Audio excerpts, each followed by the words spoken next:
Hello my dear students, how are you. आशा करती हूँ आप सब लोग बहुत ही अच्छे होंगे। जैसा कि आप जानते हैं हमारे चैनल पे इनकम टैक्स की क्लास चल रही है। पिछले कुछ दिनों से कुछ टेक्निकल इशू आ जाने की वजह से आपकी क्लास डिस्टर्ब हो गई थी। फर्स्ट चैप्टर हम अपना स्टार्ट चल रहा था हमारा इंट्रोडक्शन का, जिसमें कि हमने काफ़ी कुछ पढ़ लिया था। अभी हम इसी चैप्टर को आगे कंटिन्यू करेंगे। इसमें कुछ बेसिक टर्म्स हमने आपको बताए थे और अब हम उसके आगे कंटिन्यू करेंगे। पिछली क्लास में हमने आपको असेसमेंट ईयर और प्रीवियस ईयर के बारे में बताया था। आज हम असेसमेंट ईयर के कुछ एक्सेप्शंस हैं, अपवाद, उनके बारे में चर्चा करेंगे। जैसा कि पिछले क्लास में आपको हमने बताया था कि प्रीवियस ईयर और असेसमेंट ईयर क्या होते हैं, ठीक है।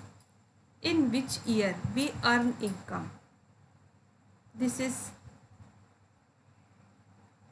जो है क्या होता है वो प्रीवियस ईयर, ओके। और इन विच ईयर वी पे टैक्स, वो क्या होता है हमारा असेसमेंट ईयर, ठीक है। अब हमें प्रीवियस ईयर में कुछ ऐसे भी कंडीशंस होती हैं। एक्सेप्शंस का मतलब होता है हमें पता है कि प्रीवियस ईयर और असेसमेंट ईयर अलग अलग ईयर होते हैं। एक प्रीवियस ईयर वो जिसमें हमने अर्न किया, कोई इनकम अर्न की, और असेसमेंट ईयर वो जिसमें हमने कोई इनकम, जिस पे हमने क्या किया, टैक्स कैलकुलेट किया, ठीक है। तो कुछ कंडीशंस हमारे पास ऐसे हैं जिनमें आपका प्रीवियस ईयर और असेसमेंट ईयर सेम ईयर बन जाता है, ठीक है। तो वो कौन से हमारे ऐसे कंडीशंस हैं जिसमें हमारे असेसमेंट ईयर और प्रीवियस ईयर जो है एक ही ईयर आपका हो जाता है, सेम ईयर होता है, ठीक है। इसी के बारे में हमें आज पढ़ना है और इन्हीं कंडीशंस को हम क्या बोलते हैं, एक्सेप्शंस ऑफ प्रीवियस ईयर, ठीक है। ठीक है, हम सभी जानते हैं क्या है, everyone is aware that income is earn in year 1 and assess to total assess to tax only after the completion of 1 year, ठीक है, in the next year in second year. That's why income tax department use the term assessment year almost everywhere, ठीक है। अभी तक हमने जितना पढ़ा इससे हमें इस बात की जानकारी हुई कि हम एक ईयर में जो होता है क्या करते हैं, अर्न करते हैं, ठीक है। पूरे साल हमने अर्निंग की और नेक्स्ट ईयर दूसरे साल, जिसको कि हम असेसमेंट ईयर के नाम से जानते हैं, उस पर हमने टैक्स कैलकुलेट करने के पर्पज़ से अपनी इनकम कैलकुलेट की, ठीक है। पर यहाँ पे कुछ कंडीशंस ऐसी दी हुई हैं हमारे इनकम टैक्स लॉ में जिसमें हमारा असेसमेंट ईयर और हमारा प्रीवियस ईयर सेम ईयर माना जाता है, ठीक है। वो कौन सी कंडीशंस हैं, ठीक है। जैसे कि मान लीजिए आपका कोई व्यक्ति है जो NRI है, ठीक है। NRI कह सकते हैं आप, या कोई नॉन रेसिडेंट पर्सन है, वो अगर हमारे इंडिया में आया, ठीक है, और उसने शिपिंग बिजनेस किया यहाँ पे, ठीक है। मान लीजिए कोई पर्सन इंग्लैंड से आया, उसका शिपिंग का बिजनेस है, वो अपनी जो है, जो उसका कार्गो होगा, जो उसकी शिप होगी, उसके थ्रू आया, बिजनेस उसने अपना किया, अपना जो है सामान जो भी उसने जो भी था, गुड्स थी, वो उसने यहाँ पे क्या किया, बेचा, और यहाँ से फिर जो है सामान वहाँ से लाद के ले गया। तो कोई भी शिपिंग बिजनेस जो नॉन रेसिडेंट कंपनी के थ्रू किया जाए, ठीक है, जिसका ओनर क्या हो, नॉन रेसिडेंट हो, तो इस ऐसे कंडीशन में हमें क्या करना होता है, सेम उसी टाइम हमें क्या कराना होता है, टैक्स उस पर लगाना होता है। क्योंकि वो तो बंदा आएगा, कुछ दिन अपना बिजनेस करा, मान लीजिए जितने टाइम पीरियड का उसका बिजनेस का टर्म होगा, 10 डेज़ 20 डेज़, वो उसमें आया और अपने चला गया, ठीक है। तो उससे कहा गया भैया ऐसा तो नहीं होगा, आपको तो टैक्स पे करना पड़ेगा, आपने जो यहाँ इनकम जो है हमारे देश में कमाया है, उस पर आपको बिजनेस पे आपके अर्निंग पे इनकम देना होगा। तो उसने कहा भैया ऐसे तो इनकम जो है आप कैलकुलेट करना बहुत ही मुश्किल काम है, अभी तो बहुत ही लंबा प्रोसेस है, हम अपने सीए वगैरह को यहाँ लेके नहीं आए हैं, खाते अकाउंट्स जो हमारे तैयार करता है, बिल्स इनकम कंप्यूटेशन करता है, तो फिर उसे बस एक थोड़ी सी इस वजह से एक छूट दे दी गई।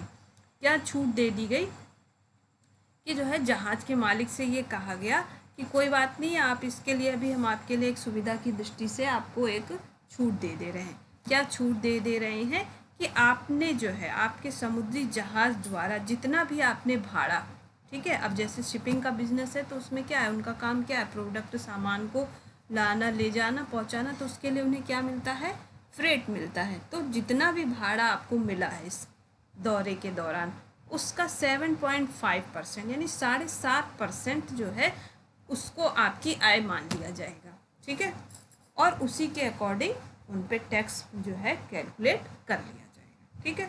तो सबसे पहली कंडीशन हमारी कौन सी हुई, फर्स्ट कंडीशन क्या है, शिपिंग बिजनेस, जब कोई शिपिंग बिजनेस, एक मिनट, ये shipping business income of non resident ship owner, ठीक है, क्योंकि ऐसी कंडीशन में क्या है, शिप का ओनर तो आया, उसने सामान यहाँ पे अपना जो है अनबॉक्स किया, मतलब सामान को अपना जो है निकाला और अदर कोई सामान और ले लिया यहाँ से, फिर इन्होंने अपना किसी का कंसाइनमेंट ले लिया और उसे पहुँचाना है, और जिसके लिए उन्हें क्या मिलेगा, फ्रेट। तो भैया उनसे कहा गया, यहाँ के ऑफिसर्स ने कहा भैया आप ऐसे नहीं जा सकते, क्योंकि आपने जो इनकम जो यहाँ से अर्न की है उस पर आपका टैक्स कौन देगा, आप तो चले जाओगे, टैक्स कौन देगा, अब आपका टैक्स लेने तो हम आपके देश में आ नहीं सकते।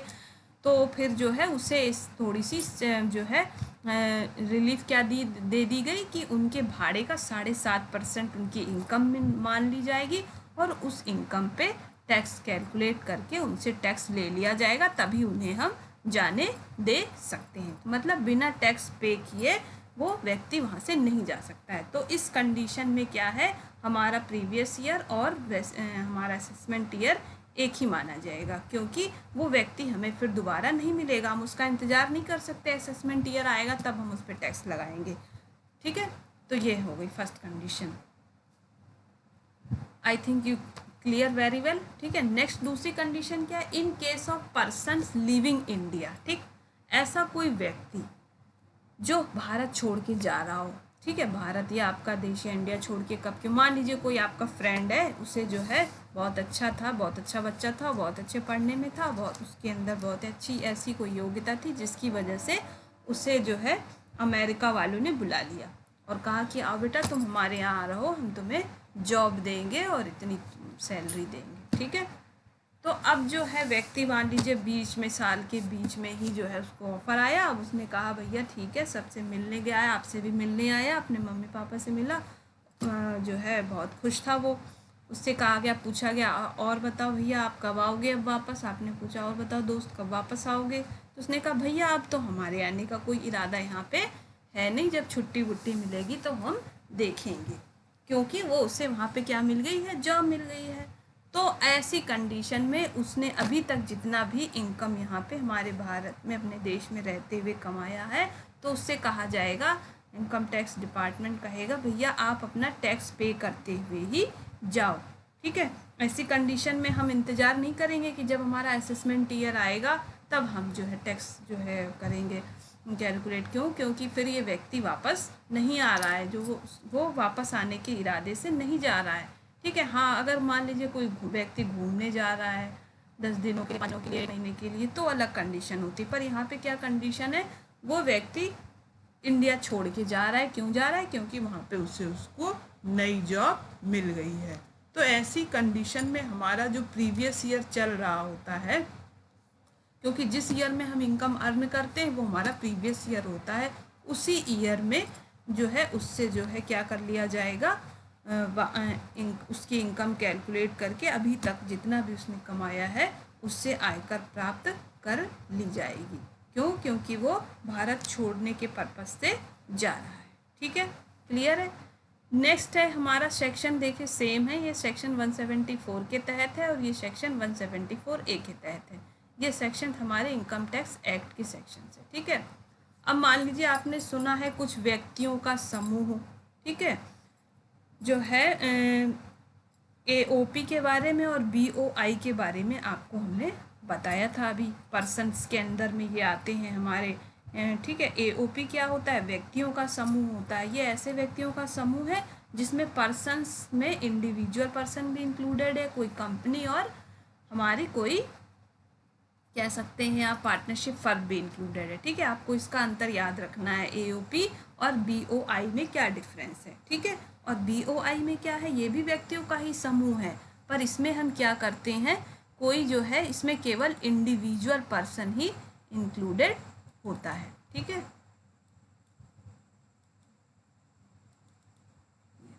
ये देखिए, ये हमारे यहाँ पे है BOI यानी कि बॉडी ऑफ इंडिविजुअल्स, ठीक है। और ये क्या है? एसोसिएशन ऑफ पर्सन, ठीक है, AOP, ठीक है। AOP में जो हमारे पर्सन्स के रूप में इंडिविजुअल्स को भी हम इंक्लूड करते हैं, कंपनी और हमारी पार्टनरशिप फर्म को भी, पर BOI में केवल इंडिविजुअल पर्सन को ही हम इंक्लूड करते हैं, ठीक है। तो अब कहा जा रहा है इसमें कि ऐसे कोई एसोसिएशन जो है व्यक्तियों का समूह जो कि जिस पर्पस के अकॉर्डिंग उसे खोला गया था, वो उसका पर्पस कंप्लीट हो गया हो या टाइम पीरियड कंप्लीट हो गया हो और वो बंद होने जा रही हो, ठीक है, या किसी वजह से इसका जो है आप कह सकते हो डिसोल्यूशन हो जाए। तो ऐसी कंडीशन में क्या किया जाएगा? जब वो जाएगा अपने डिसोल्यूशन के लिए, जो भी आपकी पेपर वर्क करेगा या कोई भी आपकी लीगल जो है आपकी कार्रवाई करेगा, तो उससे जो है ये भी कहा जाएगा, जो इनकम टैक्स ऑफिसर है उससे कहेगा ठीक है भैया, आप तो अपना बिजनेस बंद करने जा रहे हो, तो आप तो इन फ्यूचर हमें पेमेंट करोगे नहीं, क्योंकि आप कहोगे हमने तो कोई काम ही नहीं किया, कोई अर्निंग ही नहीं की है। तो ऐसी कंडीशन में भी क्या किया जाता है, उन जो आपका जो AOP है या फिर BOI है, उनसे जो है टैक्स उनकी अब तक के कमाए गए इनकम पे उनका टैक्स कैलकुलेट करके उनसे टैक्स ले लिया जाता है, ठीक है।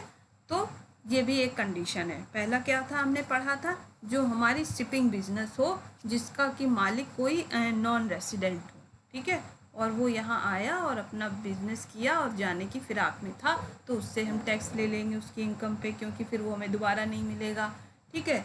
ऐसा कोई व्यक्ति जो इंडिया छोड़ के जा रहा, वो भी हमें अगले असेसमेंट ईयर में मिलने वाला नहीं है, ठीक है। ऐसी कोई संस्था AOP या BOI जो बंद होने वाली हो, वो भी हमें अगले किसी कंडीशन में हमें नहीं मिलेगा, ठीक है। तो ये ऐसे कंडीशंस हैं, जबकि हम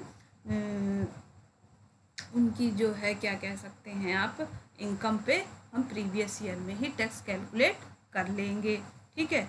फिर आपकी एक नेक्स्ट कंडीशन आ रही है कि जो है in case of person who are likely to transfer their assets to avoid tax, ठीक है।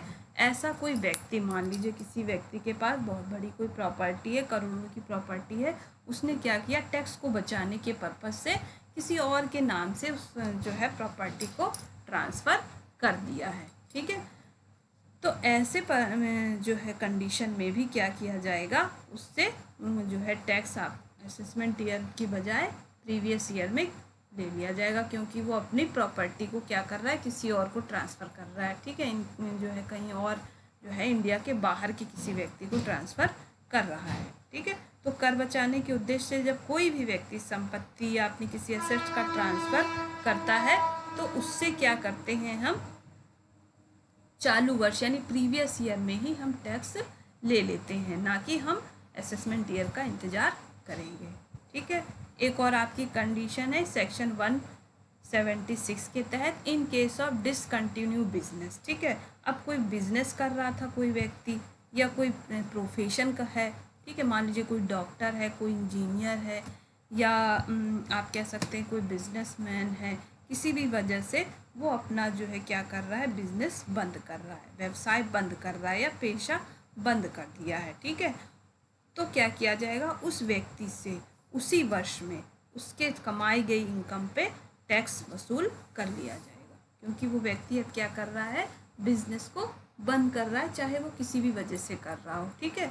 तो उससे प्रीवियस ईयर कह दिया जाएगा, ठीक है भैया, आप अपने सारे लोन वगैरह पे कर रहे हो, सारा अपना आप अकाउंट सेटलमेंट कर रहे हो, तो आप टैक्स का भी सेटलमेंट करो और उसके बाद ही आप अपना बिजनेस बंद कर सकते ये कुछ कंडीशंस हैं जिनको कि हम एक्सेप्शंस ऑफ प्रीवियस ईयर कहते हैं, क्योंकि इन कंडीशंस में हम क्या करते हैं, जो हमारे प्रीवियस ईयर को ही हम असेसमेंट ईयर मान लेते हैं। ठीक है, इन 5 कंडीशंस में। ठीक है, अब यहाँ इनकी डिटेल भी लिखी हुई है, आप इसको पढ़ सकते हैं।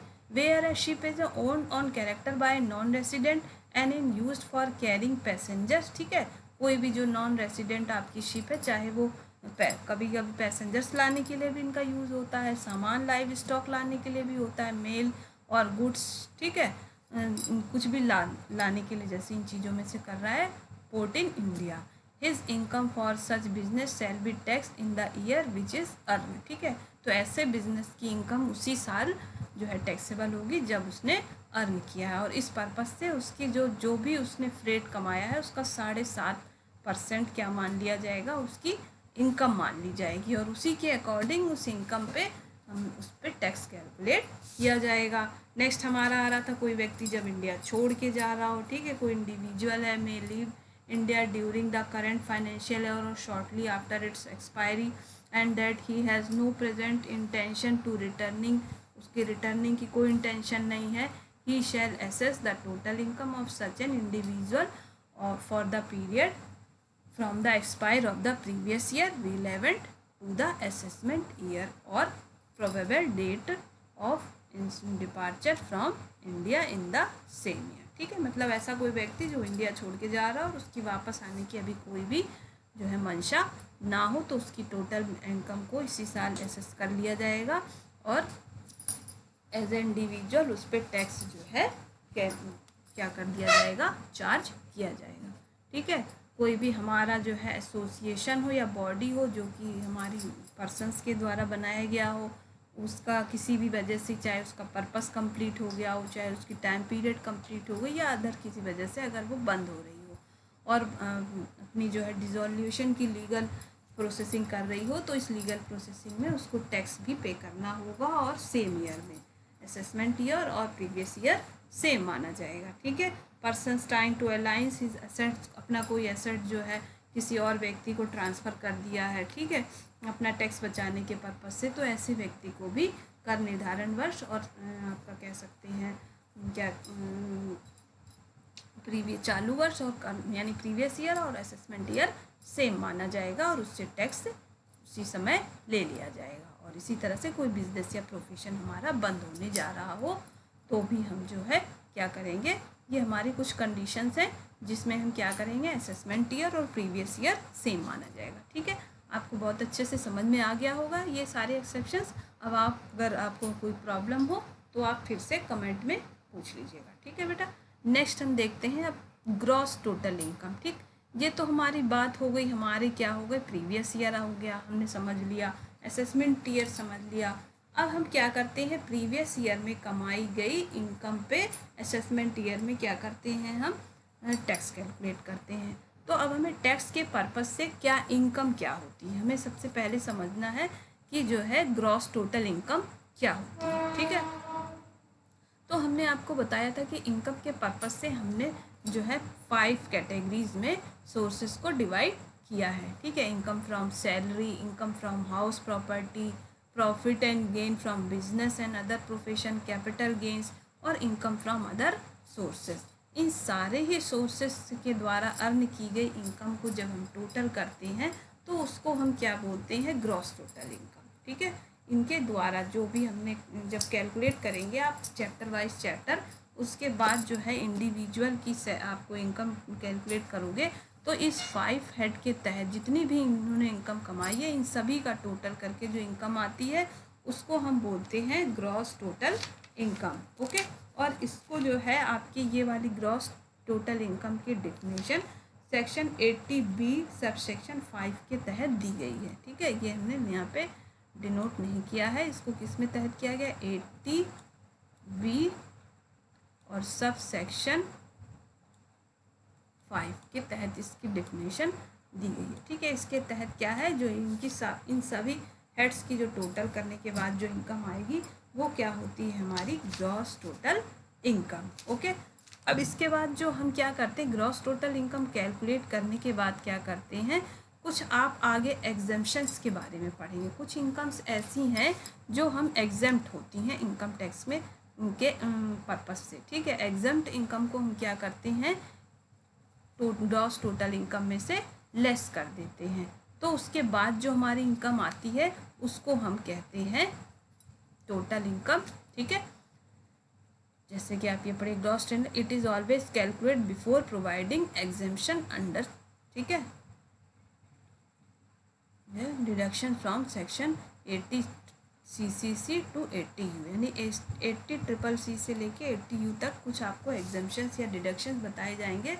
उनको हम क्या करते हैं, सभी की टोटल इनकम में से टोटल निकालने के बाद इसमें से माइनस करने के बाद जो हमारी इनकम आती है वो हमारी टोटल इनकम कहलाती है, ठीक है। ग्रॉस टोटल इनकम क्या हुई, इनका टोटल आया, ठीक है।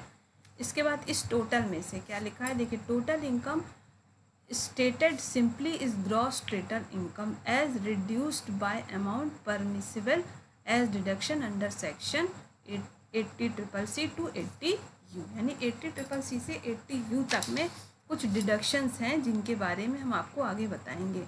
उसको हम क्या करते हैं, ग्रॉस टोटल इनकम में से लेस करने के बाद जो इनकम आती है उसको हम क्या बोलते हैं, टोटल इनकम, ओके। और इस हमारी टोटल इनकम की जो है डेफिनेशन सेक्शन 2 और सब सेक्शन 24 के तहत दी गई है, ठीक है। IT एक्ट के सेक्शन 2 के सब सेक्शन 24 के तहत दी गई है।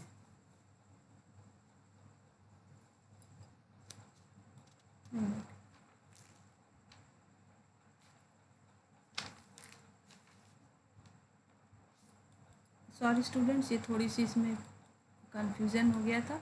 224 के तहत जो हमारी दी गई है इनकम की डेफिनेशन दी गई, जो कि अभी हम आपको बताएंगे, ठीक है। टोटल इनकम की डेफिनेशन जो है हमारी सेक्शन 2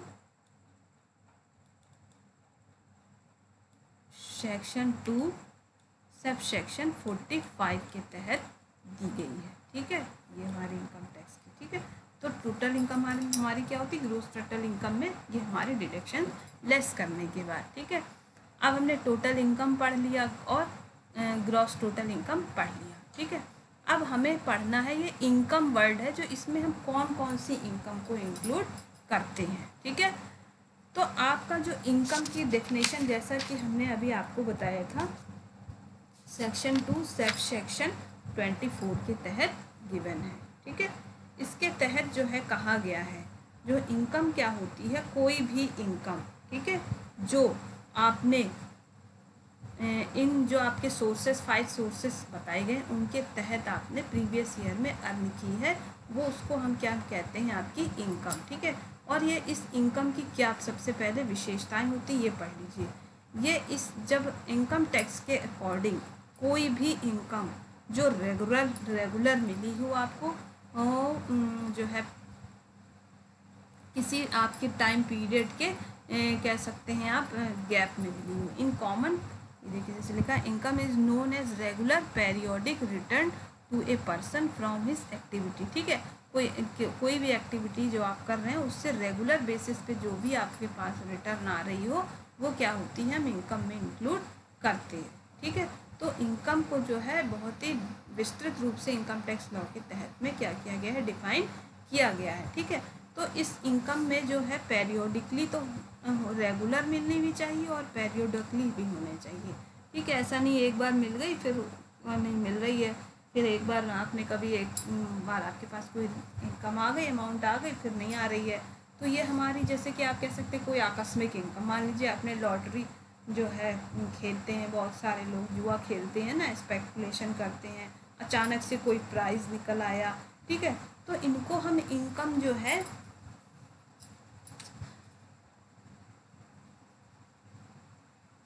नहीं मानेंगे, ठीक है। मतलब कोई भी अचानक से जो, ये हमारी कोई रेगुलर इनकम नहीं है, ठीक है।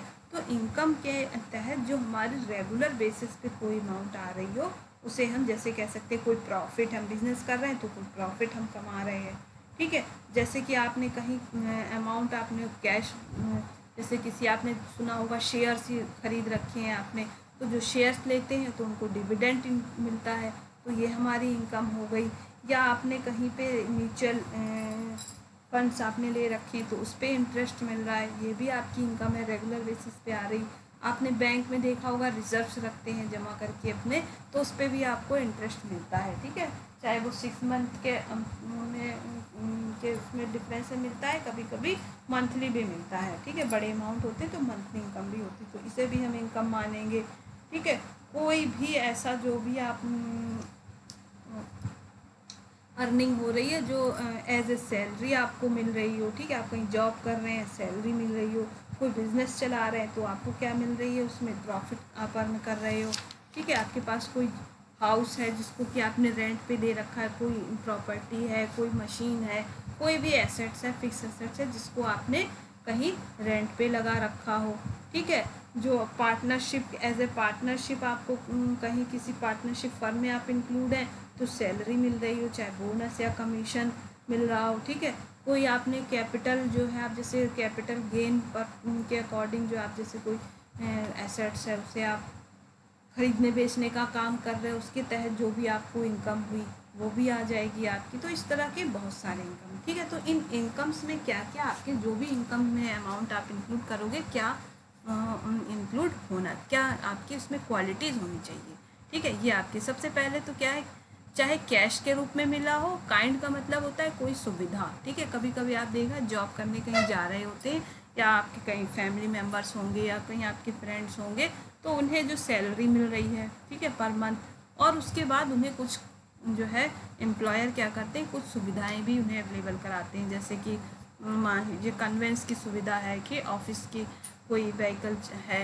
जो है स्टाफ के लिए, या फिर वहाँ पे टिफ़िन की व्यवस्था कर रखी है स्टाफ के लिए, ठीक है। या इस तरह की और भी कोई सुविधाएं जो हैं हमें अपने एम्प्लॉयर के थ्रू मिली हुई हैं।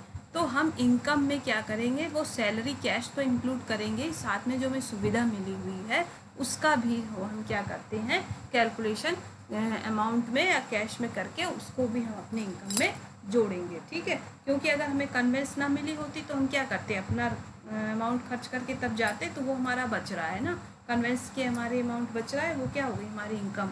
अगर हमें टिफ़िन मिल रहा है अगर हमारे जो है ऑफिस में, तो हमें अपना टिफ़िन नहीं बना के घर से ले जाना पड़ेगा, तो वो भी हमारी अमाउंट टिफ़िन पे जो हम खर्च कर रहे थे वो बच रहा है, तो ये भी हमारा इनकम है। तो कैश के रूप में हो चाहे सुविधा के रूप में हो, जो है रेगुलर बेसिस पे मिल रहा हो, तो उसे हम इंक्लूड करेंगे अपनी इनकम में, ठीक है। इनकम टैक्स के दायरे में ये भी नहीं कहा गया है कि आपकी इनकम जो है जो लीगली होनी चाहिए, चाहे आपकी लीगल इनकम हो चाहे इलीगल इनकम हो, आपको कोई भी किसी भी तरह की इनकम हो उस पर आपको टैक्स पे करना है, ठीक है। A man of ordinary prudence may think that the legal income may not be falling under the under the concept, but income tax does not make any distinction between the income received from legal or illegal source, ठीक है। तो income tax जो है इस चीज़ों पे अंतर नहीं करता है कि आपकी इनकम जो है लीगली कमाई गई है या इलीगली कमाई गई है, ठीक है। तो आपको आपके हर इनकम पे टैक्स पे करना है, तभी तो गवर्नमेंट को पता चलता है कि कौन व्यक्ति कितना इनकम कर रहा है, कहाँ से कर रहा है, कौन सी लीगल है या इलीगल है, ओके। और जो व्यक्ति इनकम टैक्स छुपा जाता है यानी कि वो उसकी इलीगल इनकम है, वो उसे शो नहीं करना चाह रहा है, ठीक है। इस तरह से चाहे आपको परमानेंट टेम्प्ररी बेसिस पे आप कहीं जॉब कर रहे हो या परमानेंट जॉब कर रहे हो, तो अगर आपकी इनकम जो है आपके टैक्स फ्री अमाउंट से ज़्यादा है तो आपको क्या कहते हैं पे करना ही करना है इनकम। तो आपकी परमानेंट बेसिस पे आपको कोई रेवेन्यू हो रही हो या टेम्प्ररी बेसिस पे, तो आपको उस पर तब भी आपको इनकम उसे इनकम माना जाएगा। As per income tax act there is no distinction in computing income where nature in temporary और परमानेंट, ठीक है। टेम्प्ररी और परमानेंट पे कोई भी अंतर नहीं माना जाएगा इनकम के अकॉर्डिंग, ठीक है। दोनों ही जो है आपकी इनकम को इनकम माना जाएगा, वो टेम्प्ररी हो चाहे परमानेंट, ठीक है। एक आता है हमारा एक्रूअल बेसिस पे और कैश बेसिस पे, ठीक है। तो ऐसा नहीं है कि कोई इनकम आपने रिसीव कर ली हो, अर्न कर ली हो, रिसीव नहीं की हो तो उसे इनकम नहीं माना जाएगा। अभी आप नहीं कर पा रहे हो रिसीव, नेक्स्ट ईयर में करोगे। कभी कभी ऐसा होता है एम्प्लॉयर की कंडीशन अच्छी ना हो या और किसी वजह से अगर वो अपने एम्प्लॉय को सैलरी नहीं दे पा रहा है, लेकिन नेक्स्ट कभी देगा। लेकिन जब आपका जो टैक्स कैलकुलेट होगा तो उस इनकम को आपकी इनकम में जोड़ के ही आगे का हम टैक्स कैलकुलेट करेंगे। तो ठीक है, इनकम चाहे आपकी रिसिप्ट बेसिस हो चाहे एक्रूवल बेसिस। रिसिप्ट का मतलब होता है कि आप रिसिप्ट करते गए हो मंथ बाय मंथ, और एक्रूवल का मतलब क्या होता है, आपने सर्विस प्रोवाइड कर दी है पर इसके बदले में आपको सैलरी अभी नहीं मिली है, लेकिन इन फ्यूचर किसी डेट पर आपको मिलेगी ही मिलेगी, तो उससे आपकी इनकम मान लिया जाएगा। Income arise either or receipt basis or accrual basis. It may acquire to tax payer without its except actual receipt. The income in some cases in deemed to acquire or arise to a person without its actual accrual and receipts. Income accrues where the right to receive arise। ठीक है, मतलब कुछ conditions में ऐसा कभी हो सकता है कि आपने जो है रिसीव नहीं की हो, तो हम उसे मान लेंगे कि हमने रिसीव, उस पर्सन ने जो है क्या कर लिया, रिसीव कर ली है उस इनकम को। ठीक है, जैसे ही किसी व्यक्ति के पास किसी इनकम को रिसीव करने का राइट हो जाता है, उसे उस अमाउंट को या उस रेवेन्यू को उस पर्सन की इनकम मान ली जाती है। ठीक है, गिफ्ट है, देखिए अब किसी से मान लीजिए कभी अचानक से गिफ्ट भी मिलता है हमें, तो गिफ्ट में भी कुछ अमाउंट क्या है तय कर दी गई, यहाँ तक का तो गिफ्ट आपका टैक्स फ्री है, पर इसके ऊपर का जो गिफ्ट होगा उसे इनकम मान ली जाएगी। जैसे यहाँ पे आपको लिखा भी है, gift up to ₹50,000 received in cash do not constitute tax liability. ठीक है, अगर 50,000 तक की गिफ्ट आपको मिल रही है तो उसे हम टैक्स के दायरे में नहीं लाएंगे, लेकिन अगर मान लीजिए 50,000 या से ऊपर का आपको कोई अमाउंट मिल रहा है एज ए गिफ्ट, तो उसे हम 50,000 लेस करने के बाद जो रेस्ट अमाउंट है उसे हम इनकम मानेंगे इनकम टैक्स लॉ के तहत। ठीक है, चाहे वो गिफ्ट आपकी किसी वस्तु में हो, काइंड का मतलब है कोई भी सुविधा या वस्तु के रूप में हो। ठीक है, and the fair value maximum up to 50। ठीक है, तो उसकी हम वैल्यू क्या करेंगे, डिटरमाइन करेंगे और हम देखेंगे वो 50,000 से ऊपर है या नीचे है। अगर 50,000 से कम है तो टैक्सेबल नहीं होगा, अगर 50,000 से ऊपर है तो उसे जो आपकी रेस्ट अमाउंट होगी उसे हम टैक्सेबल मानेंगे और उसे हम इनकम मानेंगे। However the whole amount will be tax if the value exceeds the prescribe limit. अगर आपकी जो है इनकम आपके जो टैक्स फ्री अमाउंट है, प्रिस्क्राइब अमाउंट दी हुई है, उससे ऊपर है तो। Moreover the treatment of valuation of gift is different in the different situation, specially gift received on occasion of marriage. ठीक है, तो इस गिफ्ट के लिए अलग अलग जो है आपके कंडीशन या ओकेजन के अकॉर्डिंग अलग अलग इसकी जो है आगे आप वैल्यूएशन करना देखोगे आगे के चैप्टर्स में। लमसम और इंस्टॉलमेंट। ठीक है, कभी कभी आप कहते हो कोई इंस्टॉलमेंट मिल रही है उसे लमसम, ठीक है, उसको भी जो है आपकी इनकम माना जाएगा। ठीक है, income tax does not make any in the computing income where they receive in lump sum और इंस्टॉलमेंट। ठीक है, मतलब ऐसा नहीं कि आप एक साथ, जैसे मान लीजिए आपने कोई प्रॉपर्टी जो है आपने सेल किया आपने, ठीक है, तो 10 लाख की प्रॉपर्टी थी तो आपकी इनकम 10 लाख मानी जाएगी। ये नहीं कि अगर आपको 1-1 लाख के टर्म में मिल रही है ये तो जो है अमाउंट आप उस व्यक्ति ने कहा है हम इंस्टॉलमेंट में पे करेंगे, 1 लाख की 10 इंस्टॉलमेंट पे करेंगे, तो ऐसा नहीं कि 1 लाख आपकी इनकम मानी जाएगी। चाहे आपकी लमसम पूरा टोटल अमाउंट एक साथ मिल जाए या इंस्टॉलमेंट के तहत आपको मिले, तो जो आपकी लमसम अमाउंट है उसे ही हम क्या मानेंगे, अपनी इनकम मानेंगे। ठीक है, तो इनकम में आपने देखा क्या क्या इंक्लूड करते हैं हम। ठीक है, कोई भी जो आपकी अमाउंट है या रेवेन्यू है जो आपको रेगुलर बेसिस पे मिल रही है, चाहे वो आपकी रिसिप्ट बेसिस पे हो, एक्रूअल हो, लमसम हो, इंस्टॉलमेंट हो, गिफ्ट हो, ठीक है, कैश के रूप में हो या किसी आपकी सुविधा के रूप में हो, लीगल हो, इलीगल हो। ठीक है, और आप और एक कंडीशन क्या थी, टेम्परोरी हो या परमानेंट हो। ठीक है, आपने अगर प्रीवियस ईयर में कोई अर्निंग की है तो उस पर आपका टैक्स कंप्यूट किया जाएगा असेसमेंट ईयर में। ये तो आपकी इनकम की बात हो गई कि इनकम में हम क्या क्या इंक्लूड करते हैं, इनकम जो हमारी होती है इसमें क्या क्या क्वालिटीज़ होती हैं। ठीक है, अब हमारे आते हैं, अब हमारे एक बचे हुए हैं इसमें एसएससी। ठीक है, एसएससी का मतलब करदाता।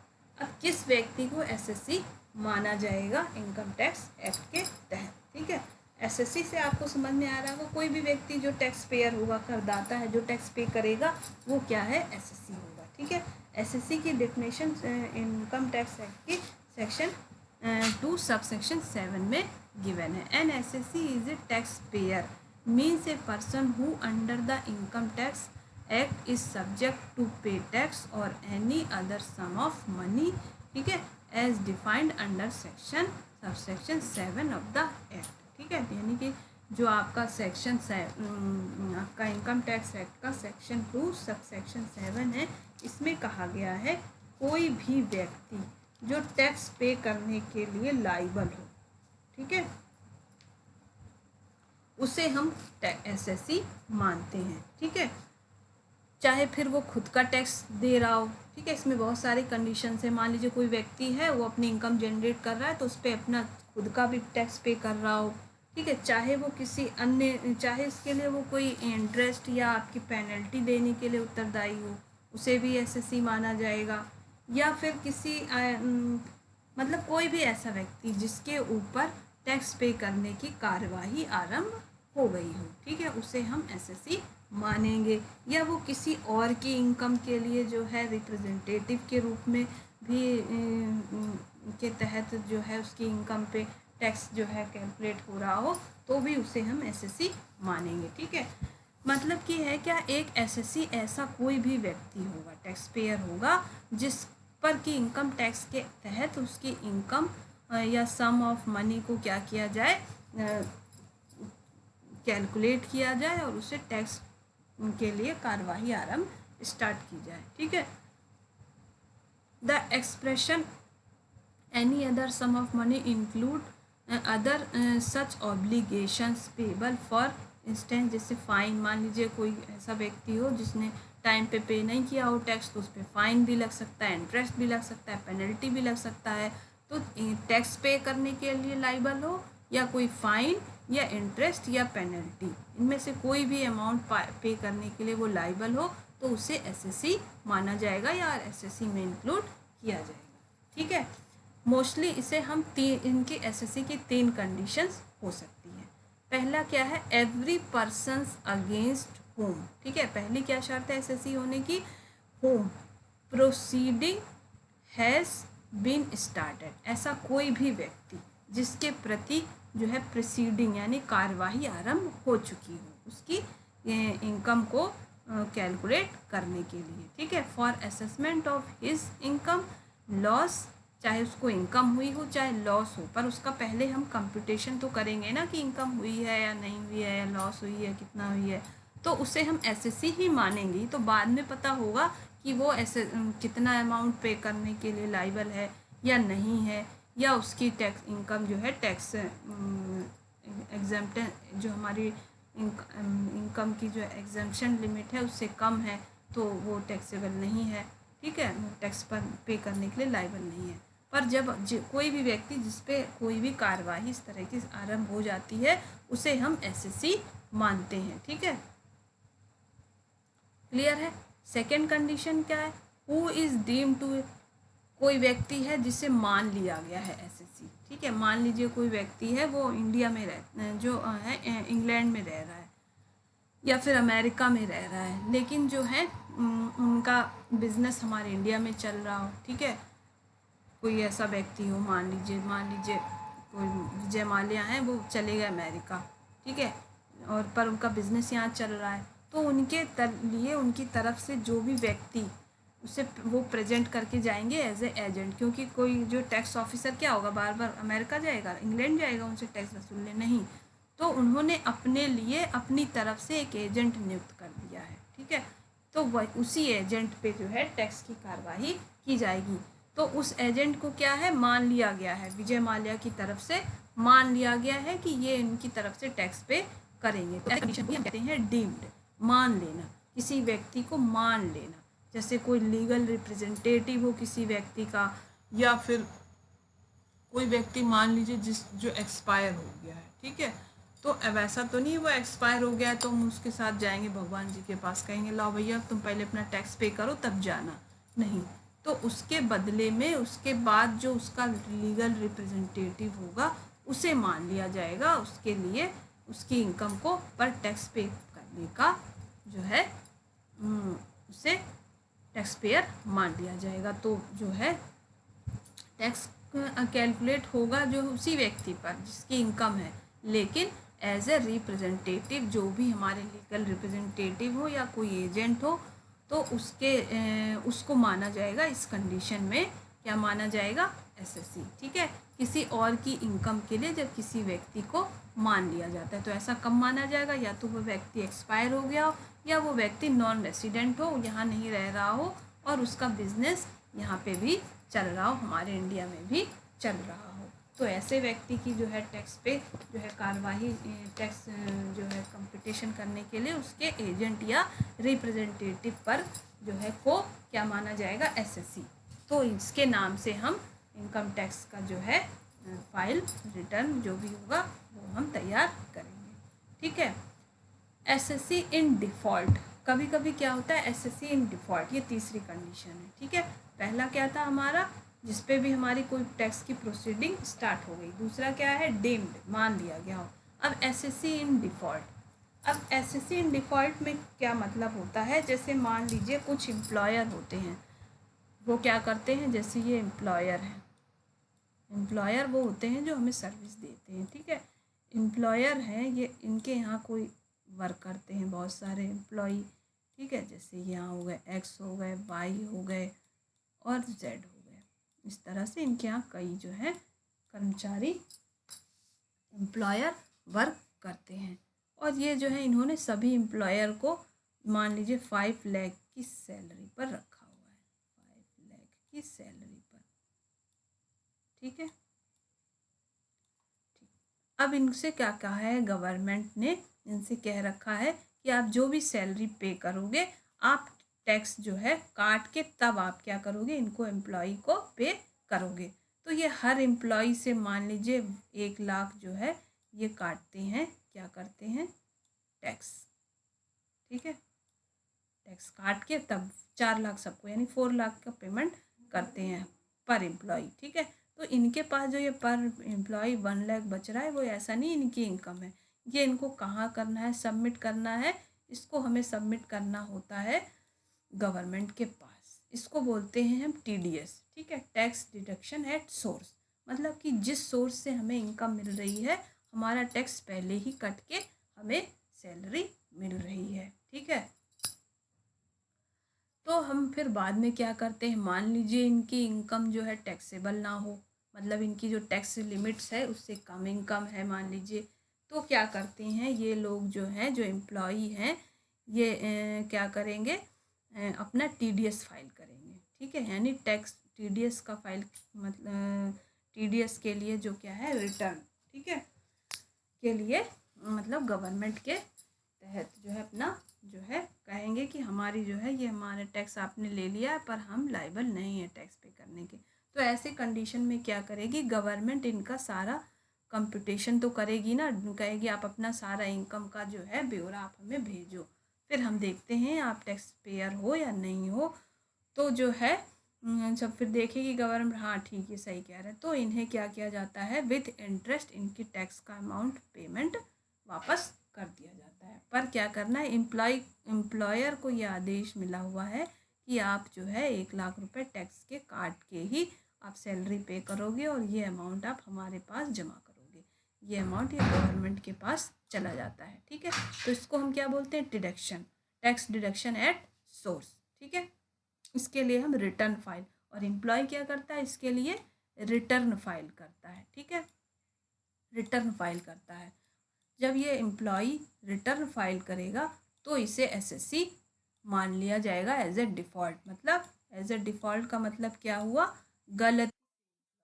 ठीक है, तो एज ए डिफ़ॉल्ट यानी ये गलती से जो है क्या है, ये टैक्स पेयर माना गया है। ठीक है, तो भले ही ये गवर्नमेंट जब ये रिटर्न फाइल करेंगे तो इनकी टैक्स, इनकी क्या कहते हैं, इनकम का जो कंप्यूटेशन होगा, ये अपना एक प्रेस्क्राइब मैनर में एक फॉर्म के तहत इनकी इनकम का जो है जायज़ा लिया जाएगा, ये पेश करेंगे। रिटर्न जो है अपना एक फॉर्म में एक होता है इनके 139 और 140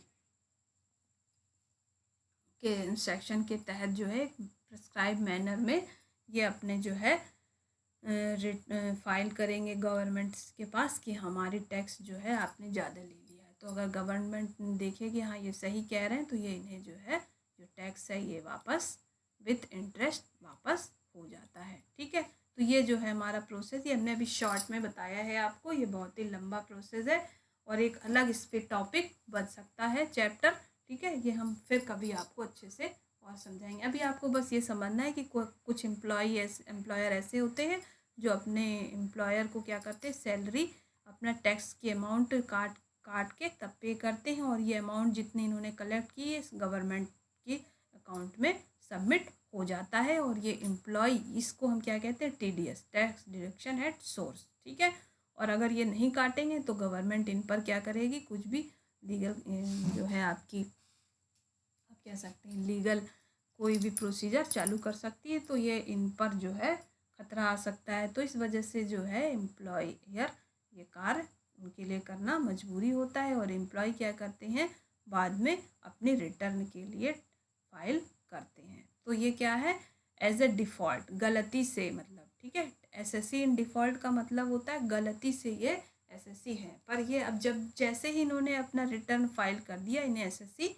माना जाएगा। ठीक है, an SSC in default is an individual who has failed to fulfil his legal duty, यहाँ रफ करें जरा। ठीक है, legal duty to paying tax to the government.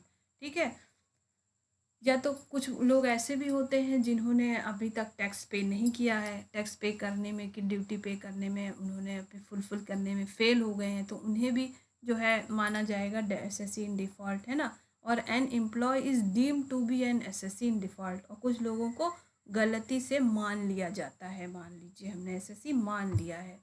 ठीक है, if he fail to submit the TDS deduction by him to the government. ठीक है, अब जैसे मान लीजिए ये एम्प्लॉयर हैं, इन्होंने जो है यहाँ से तो सबसे ले लिया रिटर्न, सबसे जो है टैक्स इन्होंने काट के अपने पास रख लिया। ठीक है, लेकिन इन्होंने गवर्नमेंट को पे नहीं किया है।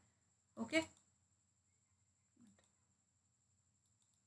इन्होंने सब ये जमा तो कर लिया, अपने पास रख लिया, तो गवर्नमेंट को पे नहीं किया है। तो इस कंडीशन में क्या हो जाएगा, इन्हें माना जाएगा SSC। ठीक है, तो ये SSC इन डिफ़ॉल्ट में आ जाएंगे। ठीक है, इन्होंने पे करने में डिफ़ॉल्ट हो गए, यहाँ से तो काट लिया पर यहाँ से नहीं पे किया है। ठीक है, अब इन्होंने अगर पे कर दिया है तो अब ये जब अपना रिटर्न फाइल करेंगे एम्प्लॉई, तो ये हमारे SSC मान लिए जाएंगे। ठीक है, तो ये अलग अलग कंडीशंस होती, तो हमने तभी इसने कहा ये बहुत ही लंबा आपका एक टॉपिक है, इस पर एक अलग वीडियो बनेगा, तब आप और अच्छे समझ जाएंगे। अभी आपको सिर्फ इतना समझना है, कोई भी व्यक्ति जो TDS काटता है, अगर उसने पे नहीं किया है टाइम पे, तो वो भी एम्प्लॉय SSC माना जाएगा, और अगर इसने कर दिया है तो फिर हमें रिटर्न फाइल जब हम करते हैं तो जो एम्प्लॉय हैं वो भी SSC मान लिए जाएंगे। An employer is supported to disburse salary to his employ after deduction TDS from their salary and submit the same to the government. However, if he failed to do so, then he is treated as SSC in default. ठीक है, तो इसमें देखिए कहा गया है कि employ क्या करेगा, सबसे टैक्स काट के फिर देगा। अगर उस कंडीशन में अगर वो पे करने में असफल होता है तो उसे हम SSC इन डिफ़ॉल्ट मान लेंगे। अब ये TDS की थोड़ी डिफिनीशन हमने यहाँ पे ऐड कर दी थी।